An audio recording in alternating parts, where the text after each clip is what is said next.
وعلى آله الطيبين الطاهرين وأصحابه الأكرمين الأفضلين وأولياء أمته أجمعين إلى يوم الدين. أما بعد، فقد قال الله تبارك وتعالى في القرآن المجيد والفرقان الحميد: أعوذ بالله من الشيطان الرجيم، بسم الله الرحمن الرحيم. ولا تحسبن الذين قتلوا في سبيل الله أمواتا بل أحياء عند ربهم يرزقون. صدق الله العظيم وصدق رسوله النبي الأمين المكين الكريم، ونحن على ذلك لمن الشاهدين والشاكرين، والحمد لله رب العالمين. وقد قال الله تبارك وتعالى في شأن حبيبه: إن الله وملائكته يصلون على النبي يا أيها الذين آمنوا صلوا عليه وسلموا تسليما. اللهم صل على سيدنا ومولانا محمد وعلى آله وأصحابه أفضل صلواتك وعدد معلوماتك، وبارك وسلم صلاة وسلاما عليك يا رسول الله وعلى آلك وأصحابك يا نبی اللہ صلی اللہ تعالی علیہ وسلم. حاضرین مستمعین اکرام، السلام علیکم ورحمۃ اللہ وبرکاتہ. پروردگار عالم کا کروڑہا شکر و احسان ہے کہ اللہ تبارک و تعالی نے ہم تمام کو حضور پاک صاحب الاولاق وجہ تخلیق قول و مقام سیدنا محمد مصطفیٰ احمد مجتبیٰ صلی اللہ علیہ وآلہ وسلم کی امت بابرکت میں پیدا فرمایا ہے. اللہ تبارک و تعالیٰ کا احسان عظیم ہے کہ اس نے اس پرفتن اور پرآشوب دور میں سواد آدم اہل السنہ والجماعہ کے عقائد پر وابستہ فرمایا ہے اور اس پر قائم و دائم فرمایا ہے. حاضرین محترم، ماہ شوال المکرم کی مبارک تاریخوں میں ہم ہیں، اور اس ماہ مبارکہ میں روایتوں کے اختلاف کے ساتھ یہ بتلایا گیا ہے کہ 10 یا 7 یا 15 شوال یہ وہ تاریخیں ہیں جن میں جنگ احد رونما ہوئی. احد کی جنگ اسی ماہ مبارکہ کی ان تاریخوں میں منظر عام پر آئی. حاضرین محترم، حضور پاک صلی اللہ علیہ وسلم کے دست مبارک پر اسلام قبول کرنے والے مسلمانوں کی جو جماعت بنی وہ ایک صحابہ کرام کی بنی اور دوسری اہل بیت عزام کی. حضور پاک کے دست مبارک پر اسلام میں داخل ہونے والی شخصیتیں یا تو صحابی بنی، صحابہ اکرام رضوان اللہ تعالی علیہم اجمعین کے مقام اور درجہ ان کو نصیب ہوا، یا اہل بیت عزام کا مقام اور درجہ ان کو عطا ہوا. اور جو اہل بیت اطہار رضوان اللہ تعالی علیہم اجمعین میں شامل ہوئے، جن کو حضور پاک کے خاندان سے نسبت ملی، وہ اہل بیت بھی ہوئے، وہ صحابی بھی ہوئے. یہ ذہن میں رکھیے کہ جو حضور پاک کے دست مبارک پر اسلام قبول کیے اور جن کا تعلق حضور کے خاندان سے نہیں تھا جسمانی اور خونی اعتبار سے، وہ صحابی بنے. اور جو جس خون اور خاندان کے اعتبار سے حضور کے خاندان والے ہیں، وہ مسلمان ہوئے، اسلام قبول کیے، تو وہ صحابی بھی بنے اور اہل بیت بھی بنے. حاضرین محترم، یہ دو جماعتیں، دو صفیں ہیں، اور یہ دونوں ایک ہی ہیں. دونوں کا مشن ایک ہے، دونوں کی منزل ایک ہے، دونوں کا مقصود ایک ہے، دونوں کا عمل ایک ہے، اور دونوں کا دار و مدار حضور ہی کی ذات مبارکہ سے، حضور کی ذات مبارکہ سے وابستگی ہے. تو صحابی صحابی ہے، حضور کی ذات مبارکہ سے وابستگی ہے تو اہل بیت. اگر حضور کی ذات مبارکہ سے وابستگی اگرچہ کہ جسمانی طور پر ابو لہب کو بھی خاندانی اعتبار سے تھی، لیکن کیا اس کو اہل بیت میں سے کہا جاتا ہے؟ نہیں کہا جاتا، اس لیے کہ خاندانی نسبت ہونا، خاندانی تعلق ہونا اور ہے، خاندانی تعلق اور نسبت کے ساتھ ایمان کی سلامتی ہونا اور ہے. تو حاضرین محترم، جو دین اسلام کو قبول کر لیے وہ صحابی بنے، اور جو دین اسلام کو قبول کیے وہ صحابی و اہل بیت بنے. اور دونوں کے بارے میں قرآن کہتا ہے اہل بیت کے بارے میں، انما یرید اللہ لیذھب عنکم الرجس اہل البیت ویطہرکم تطہیرا. اللہ تعالیٰ جو ہے اہل بیت اطہار کو ہر قسم کی آلودگی سے، ناپاکی سے، تمام اس قسم کے معاملات سے محفوظ رکھا، پاک رکھا، اور ان کو طاہر اور مطہر رکھا. ان کو اللہ تعالیٰ نے ہر قسم کی نجاست سے، آلودگی سے محفوظ رکھا، پاک رکھا. پھر اس کے بعد رضی اللہ عنہم ورضوا عنہ، اللہ تعالیٰ ان سے راضی ہو گیا اور وہ اللہ سے راضی ہو گئے. یہ کون ہیں؟ صحابہ کرام کی ذات مبارکہ. پھر آگے قرآن مجید میں ارشاد فرمایا گیا وَكُلًّا وَعَدَ اللَّهُ الْحُسْنَى. اللہ تعالیٰ نے تمام صحابہ کرام رضوان اللہ تعالی علیہم اجمعین سے جنت کا وعدہ کیا، نیکی کا وعدہ کیا. حاضرین محترم، میں خطبہ مسنونہ میں آیت کریمہ کی میں نے تلاوت کی وَلَا تَحْسَبَنَّ الَّذِينَ قُتِلُوا فِي سَبِيلِ اللَّهِ أَمْوَاتًا بل احیاء عند ربهم یرزقون. یعنی جو اللہ کی راہ میں شہید کیے گئے، مارے گئے، ان کو مردہ مت کہو.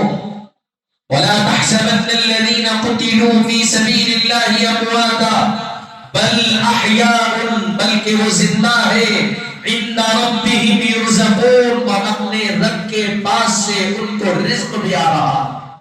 یہ کون ہے؟ حضرت عبداللہ بن عباس رضی اللہ عنہ فرماتے ہیں یہ آیت مبارکہ جو نازل ہوئی، جس کی شان میں نازل ہوئی، تو وہ جنگ احد میں شہید ہونے والے شہداء کی شان میں یہ آیت نازل ہوئی. جو احد کی جنگ میں شہداء شہید ہوئے، حضور پاک صلی اللہ علیہ وسلم فرماتے ہیں ہرا سبز پرندہ لایا گیا اور ان کی پشتوں پر شہید ہونے والی ارواحوں کو رکھ دیا گیا، اور وہ پرندہ اڑتا ہوا جنت میں داخل ہوگا. اب جنت میں جب پہنچا تو جنت کی نعمتوں سے یہ روحیں جنت کی نعمتوں کو حاصل کرنے لگی، اس کی غذاؤں کو حاصل کرنے لگی، اس کے انعامات کو پانے لگی. اور وہاں کی جب نعمتیں دیکھی، انعامات اور اکرامات کی نوازشوں کو جب ان ارواحوں نے دیکھا، تو اللہ تعالیٰ سے مخاطب ہوتے ہوئے کہا کہ مولا ہمیں تو اجازت دے کہ ہم اپنے بھائیوں کو جہاد کی اہمیت بتائیں. ہم شہید ہو کر اس مقام پر پہنچے اور ہم کو یہ جو فضیلت اور یہ جو نعمت کو عطا کر رہا ہے، ہم کو موقع دے کہ ہم اپنے بھائیوں کو ان نعمتوں کا ذکر کریں، تاکہ وہ ان کے دلوں میں جہاد کا جذبہ پیدا ہو، اللہ کی راہ میں شہید ہونے کی اہمیت کا انہیں علم ہوتا ہے. اللہ تعالیٰ نے ارشاد فرمایا کہ اے شہداء احد کی ارواحوں، تم کو جانے کی ضرورت نہیں ہے، بلکہ میں خود ارشاد فرماتا ہوں. یہ کہہ کر اللہ تعالیٰ نے اس آیت کو نازل فرمایا وَلَا تَحْسَبَنَّ الَّذِينَ قُتِلُوا فِي سَبِيلِ اللَّهِ أَمْوَاتًا بَلْ أَحْيَاءٌ عِندَ رَبِّهِمْ يُرْزَقُونَ. جو اللہ کی راہ میں مارے گئے، جن کو شہید کر دیا گیا، ان کو تم ہرگز مردہ مت کہو، وہ زندہ ہے اور اللہ تعالیٰ انہیں رزق عطا کر رہا. حاضرین محترم، کس کی شان میں آیت نازل ہوئی؟ حضرت عبداللہ بن عباس فرماتے ہیں یہ شہداء احد اور ان میں سے بھی خاص کر عم رسول اللہ سید الشہداء سیدنا امیر حمزہ رضی اللہ عنہ کی شان میں یہ آیت مبارکہ نازل. حاضرین محترم، جنگ احد میدان احد میں پیش ہوئی اور حضور ارشاد فرماتے ہیں کہ یہ جو پہاڑ نظر آ رہا ہے یہ کون سا پہاڑ ہے؟ ارشاد فرمایا کہ یہ جنت کا پہاڑ ہے، اس کو جنت میں اٹھا کر رکھا جائے گا۔ حضور پاک نے ارشاد فرمایا کہ احد مجھ سے محبت کرتا ہے، وَأُحِبُّهُمْ، اور میں اس سے محبت کرتا ہوں۔ احد کا پہاڑ مجھ سے محبت کرتا ہے اور میں احد سے محبت کرتا ہوں۔ عزیزان محترم، حضرت رسول پاک صلی اللہ علیہ وسلم کی حیات مبارکہ میں جب مارکہ احد بپا ہوا، اس میں جو صحابہ کرام شریک ہوئے ان کی تعداد 700 بتلائی گئی۔ 700 صحابہ کرام مسلمانوں کی طرف سے شریک ہوئے اور مشرکین کی طرف سے جو مشرکین مقابلے کے لیے آئے ان کی تعداد 3000 بتائی گئی۔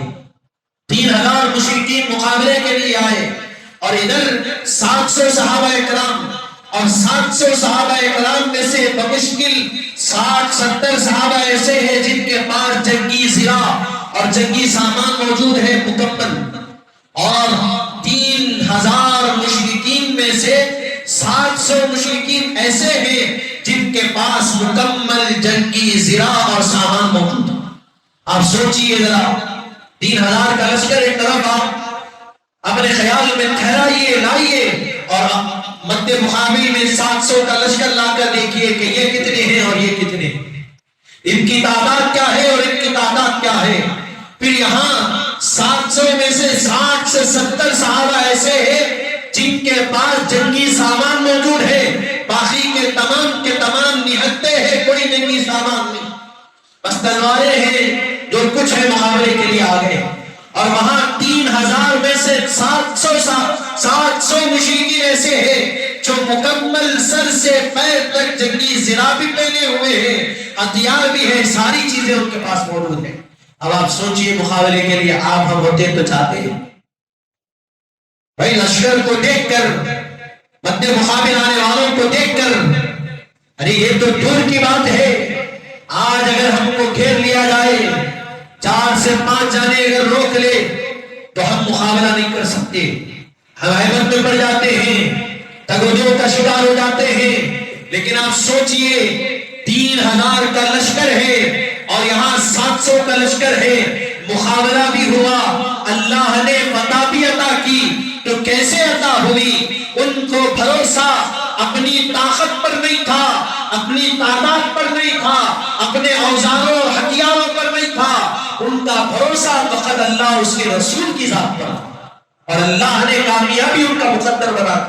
حالانکہ جب جنگ احد شروع ہوئی، جنگ احد میں مقابلہ ہوا اور بہترین مقابلہ ہوا، مشرکین مقابلہ نہیں کر سکے، اتنی تعداد میں آئے، ایمان حق کا مقابلہ باطل کبھی نہیں کر سکتا، مقابلہ کیے، جب مسلمان بھاری پڑے تو جنگ کے میدان کو چھوڑ کر بھاگ گئے، اور حضور پاک نے چند صحابہ کرام کی ایک جماعت تھی، ان کو ایک پہاڑ کا چھوٹا، وہاں سے ایک دوسرا راستہ تھا میدان میں داخل ہونے کا، وہاں پر حضور پاک نے صحابہ کو ٹھہرایا تھا، ایک جماعت کو، اور بہترین تیر انداز تھے وہ صحابہ، اور وہاں پر ٹھہرنے کا حکم دیا اور کہا کہ کچھ بھی ہو جاؤ تم اس مقام کو نہیں چھوڑنا۔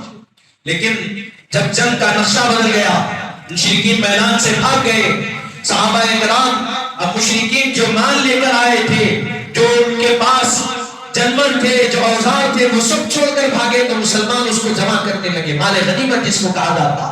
اب یہ جو صحابہ پہاڑ پر تھے، انہوں نے جب دیکھا کہ وہ مال غنیمت صحابہ جمع کر رہے ہیں، بہترین تیر انداز صحابہ حضور کے حکم کو یا بھول گئے یا بھلا دیے، پہاڑ سے اترے اور مال غنیمت جمع کرنے کے لیے میدان میں آ گئے، اترے، بھول گئے، حضور کا حکم ذہن سے نکلا اور آئے، مال غنیمت جمع کرنے کے لیے میدان میں آئے اور شریک ہوئے۔ اور یہ جو مشرکین سامنے سے بھاگ گئے تھے، پھر کے پیچھے کے مقام سے دیکھا کہ صحابہ نہیں ہے، تو اس رستے سے میدان میں داخل ہو گئے، اور یہاں صحابہ اکرام مال غنیمت جمع کرنے میں ہیں، اور یہاں علماء فرماتے ہیں یہ جو صحابہ کی جماعت پہاڑ پر تھی، ظاہری طور پر تو حضور کے حکم کی خلاف ورزی نظر آ رہی ہے، اتر کے آئے، لیکن اللہ تعالیٰ نے ارشاد فرمایا کہ جنگ بدر میں، جنگ احد میں جتنے صحابہ شریک ہوئے، ان سے جو کچھ غلطی ہوئی اللہ اس کو معاف کرے۔ اب ہم ذمہ دار نہیں ہے اس کے، ہم اس پر اپنی زبان درازی نہیں کر سکتے، کیونکہ ان کو وہ مقام اللہ نے عطا فرمایا، قیامت تک آنے والا سب کچھ کر سکتا ہے لیکن وہ ان کے مقام تک نہیں پہنچ سکتا، اللہ نے وہ بلند مقام عطا کر دیا۔ کیونکہ آپ سوچئے آج ہمارے پاس اتنی تعداد ہے مسلمانوں کی، لیکن اس کے باوجود بھی ہم مقابلہ نہیں کر سکتے کسی طاقت کا، کسی فضائی طاقت کا۔ اس دور میں جنگ بدر ہوئی، 313 کی تعداد ہے، مقابلہ ہوا، کامیابی ہوئی۔ جنگ احد ہے، 700 کی تعداد ہے، مقابلہ ہوا، کامیابی ہوئی۔ تو ان کے ایمان اور ان کے جذبے کی وجہ سے اور ان کی جو اور جو ان کی محنت تھی، اللہ تعالیٰ نے اس کے عوض ان کو دنیا میں بھی معاف کر دیا اور اس کا بدلہ یہ عطا فرمایا کہ جتنے اس میں شریک ہوئے وہ جنتی ہے۔ اور بلکہ حضور پاک نے ارشاد فرمایا کہ آگے اگر ان سے کچھ غلطی بھی ہوئی تو اللہ تعالیٰ اس کو بھی معاف کر دے۔ حاضرین محترم، بہرحال مشرکین پیچھے سے حملہ آور ہوئے اور یہ دوسری مرتبہ جب پلٹ کر پیچھے سے آئے اور حملہ کیا، اب صحابہ کرام کی جماعت، وہ جماعت جو مال غنیمت جمع کرنے میں تھی، یہ خیال نہیں تھا کہ پیچھے سے حملہ ہو سکتا، یہ کا ایک حملہ ہوا جس کے نتیجے میں 70 صحابہ کرام شہید ہوئے۔ کتنے صحابہ کرام؟ 70 صحابہ کرام جس کے نتیجے میں شہید ہوئے، اور حضور پاک صلی اللہ علیہ وسلم کا دندان مبارک اسی جنگ میں شہید ہوئے۔ آپ کے دندان مبارک شہید ہوئے۔ حضور پاک صلی اللہ علیہ وسلم ایک ٹھیلے پر تھے، اس کے پیچھے حضور، اس ٹھیلے کے پیچھے حضور گر گئے، اور جب حضور گر گئے کافی دیر تک میدان میں نظر نہیں آئے تو مشرکین کی طرف سے یہ افواہ پھیلا دی گئی کہ حضور شہید ہو گئے، ان کو شہید کر دیا گیا۔ حاضرین محترم، جب یہ افواہ پھیلائی گئی تو مسلمانوں کی صفوں میں ایک عجیب کیفیت طاری ہو گئی۔ مسلمان صحابہ کرام جو تھے، ایک جماعت اپنی ہتھیاروں کو پھینک دی، اپنے تلواروں کو پھینک دی اور کہا کہ ہم جس کے لیے لڑنے کے لیے آئے تھے اب وہی نہیں ہے تو ہم لڑ کے کیا کریں، اب وہ جس جگہ پر ہے ہم بھی وہیں چلے جائیں گے، سب کچھ پھینک دیا۔ اور ایک جماعت تھی جو تلواروں کو اور مضبوطی سے پکڑ کر کمر بستہ ہو کر آگے بڑھی، ہم جس کے لیے آئے تھے اب وہ نہیں ہے تو ہم رہ کے کیا کریں گے، ہم مقابلہ کریں گے اور ان کا تعاقب کریں گے، ان کا پیچھا کریں گے، جب تک ان کو واصل جہنم نہیں کریں گے جب تک ہم رکیں گے نہیں۔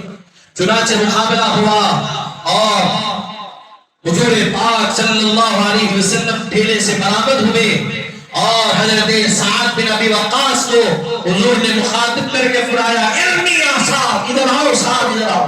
حضرت سعد بہترین تیر انداز تھے، آپ حضور کے پاس گئے، حضور کو جب اٹھایا گیا، آپ سوچئے یہ تاریخ نے اس پس منظر کو بیان کیا، حضور کے دندان مبارک شہید ہوئے اور حضور کے چہرے مبارکہ پر کھجور کی جو چٹائی ہوتی تھی، وہ کھجور کے جو جھاڑ کے پتوں کے جو تنے ہوتے تھے تیل، وہ حضور کے چہرے مبارکہ میں پیوست ہو گئے۔ حضور جب رونق افروز ہوئے، صحابہ کرام کا جھنڈ حضور کو گھیر لیا۔ اور آپ بتائیے، کوئی ایک شخص جا رہا ہے، امپورٹنٹ پرسن آپ سمجھیے، یا امیر یا بڑا یا وزیر یا کچھ بھی سمجھیے آپ، بادشاہ کا جب آتا ہے اس کے محافظ اس کی حفاظت کرتے ہیں تو کس طرح کرتے ہیں؟ اس کے محافظ اس کی حفاظت کرتے ہیں تو جس کی حفاظت کر رہے ہیں اس کی طرف منہ ہوتا ہے یا جس سے حفاظت کرنا ہے ان کی طرف چہرہ ہوگا؟ جس سے حفاظت کر رہے ہیں ان کی طرف چہرہ ہوگا، اور جن کے محافظ ہیں ان کی طرف پشت ہوگی، پیٹ کریں گے۔ لیکن صحابہ کرام کے طریقے پر قربان گئے، صحابہ کرام حضور کی حفاظت کر رہے ہیں اور انداز یہ ہے کہ حضور کو کھیل لیا، کسی کی پیٹ حضور کی طرف نہیں ہے، سب کا چہرہ حضور کے رکن اکبر کی طرف ہے، سب حضور کو دیکھ رہے ہیں اور اپنی پشت کفار کی طرف کیے ہوئے زخم برداشت کر رہے ہیں۔ اس طرح حضور کی حفاظت فرمائی۔ حاضرین محترم، اللہ تعالیٰ نے کامیابی عطا فرمائی۔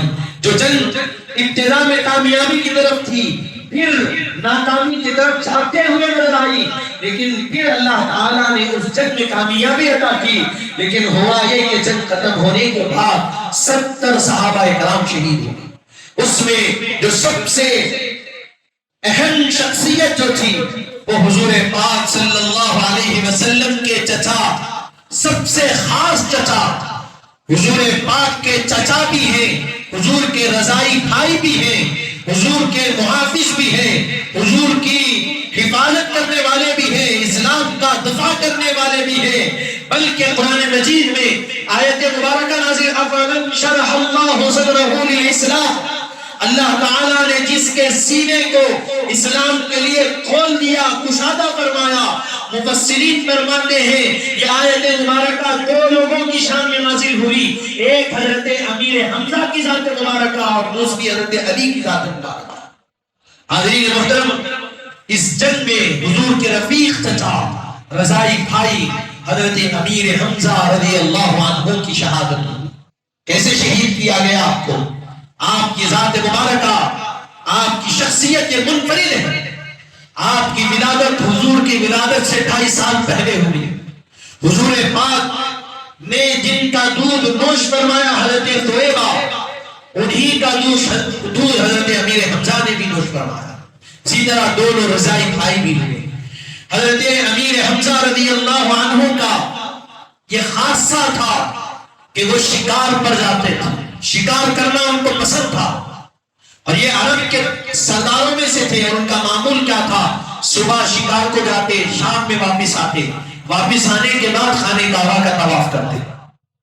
پھر قریش کی سردار آپ تھے، یہ سارے معاملات تھے۔ معمول کے مطابق ایک دن آپ شکار پر گئے، واپس آئے، اطلاع دی گئی کہ آپ کے بھتیجے حضرت محمد عربی صلی اللہ علیہ وسلم کو ابو لہب نے برا بھلا کہا، سخت جملے کہے، بے ادبی کی، گستاخی کی۔ حضرت امیر حمزہ جوش میں اٹھے، جذبے میں اٹھے، اور جو کمان، تیر کمان ساتھ لے جاتے تھے شکار کے لیے، اس کو ہاتھ میں لیا، ابو جہل کے پاس گئے، ابو لہب کے پاس گئے، اور فرمایا گیا کہ آپ نے اس کمان سے اس کے سر پر مارا اور کہا کہ اگر تجھ کو مقابلہ کرنا ہے تو میرا مقابلہ کر، تو میرے بھتیجے کو تکلیف دے رہا ہے۔ بھتیجے کا جو دین ہے، امیر حمزہ بھی اسی دین کو اپنا لیا۔ بھتیجا جو دین کی دعوت دے رہا ہے وہ دین سچا ہے، اور اس کا چچا امیر حمزہ نے اس دین کو قبول کر لیا۔ جب آپ نے تیر سے اس کے سر پر مارا تو سر پھٹ کر خون کے فوارے نکلے، اور اس کے ساتھ بیٹھے ہوئے سردار چاہتے تھے کہ امیر حمزہ سے مقابلہ کریں، لیکن یہ رکا دیا اور کہا کہ آج میں نے ان کے بھتیجے کو بہت برا بھلا کہا ہے، آج مقابلہ مت کرو، چھوڑ دو۔ بہرحال اس طرح آپ داخل اسلام ہوئے، وہاں سے واپس آئے گھر میں، رات کا وقت تھا، شیطانی وسوسے آئے دل میں، اپنے جو سردار تھے قریش کے، جو طریقے پر چلتے تھے، اس کو چھوڑ کر بھتیجے کے طریقے کا تو میں نے دعویٰ کر دیا، لیکن کیا یہ طریقہ سچا ہے؟ کیا یہ حق کا راستہ؟ پوری رات اسی کشمکش میں گزری، بے چینی کے عالم میں۔ گھر سے نکل کر خانہ کعبہ کو آئے، طواف کرنے لگے۔ صبح ہوئی، بھتیجے محمد عربی تشریف لائے۔ جب حضور پاک کی آمد ہوئی تو حضور پاک سے پوچھا کہ محمد دین کے بارے میں بتائیے، میں سیکھنا چاہتا ہوں کہ ہمارا دین سچ ہے۔ حضور پاک نے دین کی صحیح ڈیفینیشن دی، تعریف کی، اور اس کی حقانیت کو واضح کیا، تو پکار اٹھے کہ بھتیجے آپ کا لایا ہوا دین سچا ہے، حق ہے، آپ اپنے آپ کا دین حق ہے۔ کہنے لگے اشہد ان لا الہ الا اللہ واشہد ان محمد عبدہ ورسولہ، یہ کہہ کر داخل اسلام ہو گئے۔ اب جب سے لے کر شہید ہونے تک، جنگ احد میں شہید ہوئے، جب تک حضور پاک کے ساتھ رہے۔ مدینہ منورہ حضور ہجرت کیے، مدینہ منورہ آئے، حضور پاک نے مدینہ منورہ کا گورنر آپ کو بنایا اپنی حیات مبارکہ میں، امیر مدینہ ان کو کہا جاتا۔ حضرت امیر حمزہ حضرت رسول پاک صلی اللہ علیہ وسلم اتنی محبت آپ سے فرمایا کرتے تھے، واقعات میں آیا کہ مدینے میں ایک شخص کے گھر میں بچہ پیدا ہوا، حضور کے پاس آیا اور پوچھا کہ یا رسول اللہ میرے گھر میں بچہ پیدا ہوا، آپ بتائیے کہ میں اپنے بیٹے کا نام کیا رکھوں۔ حضور نے ارشاد فرمایا میں سب سے زیادہ امیر حمزہ سے محبت کرتا ہوں، تم اپنے بیٹے کا نام امیر حمزہ کے نام پر رکھو۔ حاضرین محترم، یہ حضور پاک نے محبت فرمائی، اور جنگ احد میں جب شہید ہوئے حضرت امیر حمزہ رضی اللہ عنہ، بہت سارے واقعات اس سے پہلے کے معراج کو جب حضور گئے اس وقت بھی امیر حمزہ رضی اللہ عنہ حضور فرماتے ہیں کہ میں جب جنت میں داخل ہوا تو حضرت امیر حمزہ رضی اللہ عنہ نے جنت کے دروازوں کو کھولا اور میں نے پوچھا کہ امیر حمزہ مجھے بتائیے کہ کون سا عمل ایسا ہے جس کے ذریعے سے عظمت عطا ہوتی ہے، مقام بلند ہوتا ہے، اور قیامت کے دن جو میزان ہوگا جس میں اعمال کو تولا جائے گا، کون سا ایسا عمل ہے جس کے کرنے سے میزان وزنی ہو جائے گا، نیکیوں کا پلہ بھاری ہو جائے گا؟ حضرت امیر حمزہ نے ارشاد فرمایا یا رسول اللہ وہ عمل آپ پر درود پڑھنا ہے، جو آپ پر درود پڑھ لیا قیامت کے دن اس کا میزان وزنی ہو گیا، اللہ اس کو عظمتوں سے نواز دیا، اس کے مقامات کو بلند کر دیا۔ حاضرین محترم، یہ حضرت امیر حمزہ ہے، رسول پاک ہے، مکے میں بیٹھے ہوئے ہیں، مکے میں ایک لکڑی تھی، ایک عصا رکھا ہوا تھا، لوگ اس پر کپڑے رکھتے تھے، اپنا احرام وغیرہ۔ حضرت امیر حمزہ بیٹھ کر کہے کہ محمد میں جبرائیل کو دیکھنا چاہتا ہوں اور ان کی حقیقی صورت میں دیکھنا چاہتا ہوں۔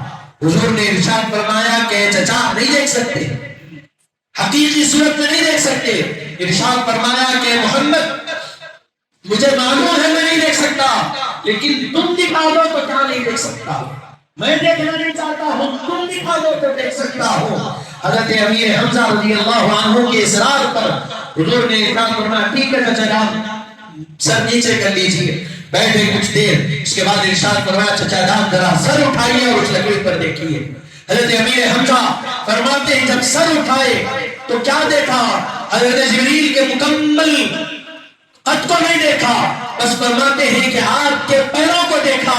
حال یہ ہے کہ ہرے زمرود کے بنے ہوئے ہیں اور نور چمک رہا ہے، جب پیروں پر نظر پڑی تو بے ہوشی کی کیفیت آپ پر تاری ہو گئی۔ حاضرین محترم، یہ امیر حمزہ جب آپ نے درخواست کی تو حضور پاک نے سید الملائکہ کے دیدار سے آپ کو مشرف کرا۔ حاضرین محترم، قرآن میں آپ کا ذکر آیا اور آپ کو جب شہید کیا گیا تو شہید کرنے کے بعد نماز جنازہ ہو جانے کے بعد حضور جب گھر میں آئے، حضرت امیر حمزہ کی بہن حضرت صفیہ یعنی حضور کی پھوپھی اور حضرت فاطمہ حضرت رسول پاک کی بیٹی بیٹھی ہوئی ہے، حضور آ کر بیٹھ گئے، غمزدہ ہے حضور، اور ارشاد فرماتے ہیں کہ اے فاطمہ اے صفیہ مبارک ہو، اللہ تعالیٰ نے دنیا میں بھی امیر حمزہ کے ذکر کو فرمایا ہے اور جنت میں بھی ان کا ذکر ہو رہا، اور جنت میں ان کے لیے کہا جا رہا ہے حمزہ ابن عبد المطلب اسد اللہ و اسد رسول اللہ۔ ان کو یہ کہہ کر مخاطب کیا جا رہا ہے کہ حمزہ آپ اللہ کے بھی شیر ہیں، اللہ کے حبیب کے بھی شیر ہیں۔ حاضرین محترم، سب سے پہلے دنیا میں سید الشہداء سردار شہداء کے سردار کا لقب جس کو ملا وہ حضرت امیر حمزہ کی ذات مبارکہ۔ کیسے شہید ہویا؟ جنگ احد ہے، ہندا اور وحشی، آخری واقعہ آج کر کے اپنی بات تمام کر دو۔ ہندا یہ بعد میں اسلام قبول کر لیے، وحشی بعد میں اسلام قبول کر لیے، یہ اسلام قبول کر فتح مکہ کے بعد یہ لوگ اسلام قبول کیے، کہ پہلے ہندا کے غلام کا نام تھا وحشی۔ انہوں نے وحشی کو کہا کہ تو میرا غلام ہے، اگر آزاد ہونا چاہتا ہے تو ایک ہی شرط ہے، وہ شرط یہ ہے کہ امیر حمزہ کو امیر حمزہ کا قتل کر دے، تجھ کو آزاد کر دو۔ اور یہ جو وحشی تھا کالا غلام، حبشی غلام تھا، اور اس کی خصوصیت یہ تھی، اس کا کمال یہ تھا کہ نیزہ پھینک کر مارنے میں بڑا ماہر تھا، نشانہ لگانے میں، اور سب تیر سے نشانہ لگاتے، یہ نیزے سے نشانہ لگاتا۔ تو جنگ احد چل رہی ہے، ایک مقام پر ایک ٹھیلے کے پاس وحشی چھپ کر بیٹھ گیا۔ حضرت امیر حمزہ مقابلہ کرتے کرتے کرتے کرتے اس مقام پر جب پہنچے تو ایک وحشی نے نیزہ پھینک کر حضرت امیر حمزہ پر حملہ کیا، اور حال یہ حملہ کیسا ہوا وہ فرمایا کتابوں میں لکھا گیا، ناف پر حملہ کیا تو پشت سے وہ نیزہ باہر نکل گیا اور آپ شہید ہو گئے وہیں پر۔ یہ ہندا جو وحشی کی آقا تھی، جب حضرت امیر حمزہ شہید ہوئے، شہید ہونے کے بعد ہندا آئی اور آپ کے پیٹ کو چاک کیا، کاٹا اور کلیجے کو نکال کر چبایا، چابی نگل نہیں سکی، نگلنے کی کوشش کی۔ یہ دشمنی کیسی تھی؟ تو یہ وہ ٹھان لی تھی کہ جنگ بدر میں انہوں نے میرے بڑوں کو مارا ہے، وہاں ملے گا تو میں ان کو ماروں گی اور ان کا کچا کلیجہ چباؤں گی۔ جب شہید ہوئے تو ایسے شہید کیا گیا، اور حضور پاک نے جب آپ کو دیکھا، آپ کے جسم اطہر کو، حضور اتنا رو پڑے، اتنا رو پڑے، روایتوں میں آیا کہ حضور سسکیاں لے رہے تھے اور بے ہوش ہونے کے قریب تک آپ روتے ہوئے چلے گئے۔ اتنا روئے آپ کی شہادت پر، اور ایک ایک جملہ کہتے حضور روتے جاتے، ارشاد فرماتے ہیں میرے چچا آپ سید الشہداء ہے، رو پڑتے ہیں۔ حضور کہتے کہ اے میرے چچا آپ اسلام کا دفاع کرنے والے ہیں، حضور روتے۔ فرماتے حضور اے میرے چچا آپ اسد اللہ ہے، حضور رو پڑتے۔ آپ اسد رسول اللہ ہے، حضور رو پڑتے۔ آپ فاعل خیر امت ہے، رو پڑتے۔ حاضرین محترم، کئی القابات اور کئی فضائل حضور گنائے اور رو پڑے۔ اور ہر انسان جب دنیا سے جاتا تو ایک مرتبہ نماز جنازہ پڑھی جاتی ہے، لیکن واحد امیر حمزہ کی وہ ذات مبارکہ ہے جن کی نماز جنازہ رسول پاک نے 70 مرتبہ پڑھائی۔ ہر شہید کے ساتھ ان کی نماز جنازہ حضور نے پڑھائی۔ ایک شہید کی نماز جنازہ، ساتھ میں امیر حمزہ کی نماز جنازہ۔ ایک شہید کو رکھا گیا امیر حمزہ کو، ایک شہید کو رکھا گیا امیر حمزہ کو، اور حضور چاہتے تھے کہ امیر حمزہ کو جنت البقیع میں دفن کیا جائے، اور لے جا رہے تھے بقیع کی طرف۔ کتابوں کی تاریخ کی کتابوں میں آیا احد پہاڑ روتا ہوا کہنے لگا یا رسول اللہ کم سے کم سید الشہداء کو تو میرے دامن میں رکھ دیجیے۔ حضور پاک نے آپ کو وہیں پر دفن کیا، اور حضور کا عمل مبارک احادیث سے اور تاریخ کی کتابوں سے ثابت ہے کہ ہر چہارشنبے کے دن حضور حضرت امیر حمزہ کی مزار مبارک پر زیارت کے لیے جایا کرتے۔ حضرت رسول پاک کا بھی یہ عمل رہا۔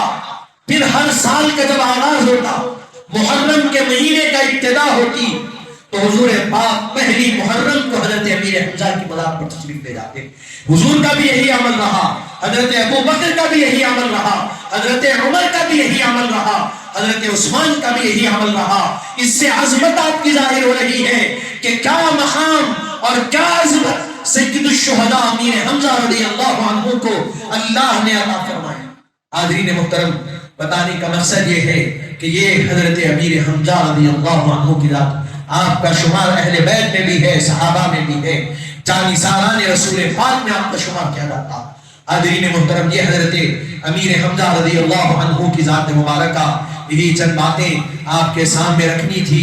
اپنی بات کو تمام کرتا ہوں انہی اشاروں پر کہ فرمایا گیا سرکار کی نظروں میں ایسا ہے رتبہ امیر حمزہ کا، سرکار کی نظروں میں ایسا ہے رتبہ امیر حمزہ کا، دنیا تو کیا ہے جنت میں شہرا ہے امیر حمزہ کا، دنیا تو کیا ہے جنت میں شہرا ہے امیر حمزہ کا، ہر نعمت ان کی چوکٹ پہ جنت سے اتری لگتی ہے، ہر نعمت ان کی چوکٹ پہ جنت سے اتری لگتی ہے، صد شکر کہ میں نے بھی دیکھا ہے سفرہ امیر حمزہ کا، شبیر کو دیکھ کر کربل میں پہچان یزیدی کر نہ سکے، شبیر کو دیکھ کر کربل میں پہچان یزیدی کر نہ سکے، حیدر کی وجاہت ہے یا کہ جلوہ ہے امیر حمزہ کا۔